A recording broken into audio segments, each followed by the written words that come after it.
Hello, welcome to Python code series. In this video, I'm going to discuss the output of this piece of code. So in the first statement, value 0 is assigned to a variable a.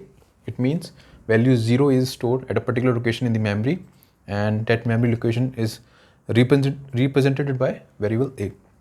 And the second statement is just the for loop. So for I in, and this range, this is a function which will give an array having elements 0, 1, 2, 3 and 4. So this is actually exclusive, file 5 is not included. So first, in the first iteration, I will take value 0. In the first iteration, I will take value 0, and this is the block of my for loop. So this is actually this a plus equals to 1 is equivalent to a equals to a plus 1.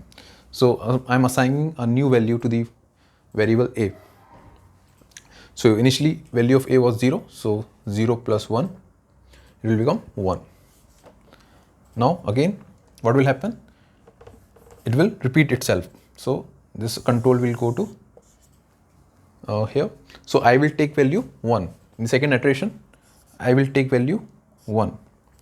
So now there will be an increment of 1 in the value of a. So it was 1 in the first iteration. In that second iteration, it will become 2. It's just the increment by 1. Now again in the third iteration, I will take value 2,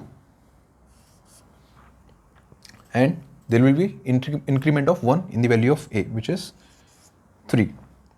So in the fourth iteration, I will take value 3. There will be increment of 1, it will become 4.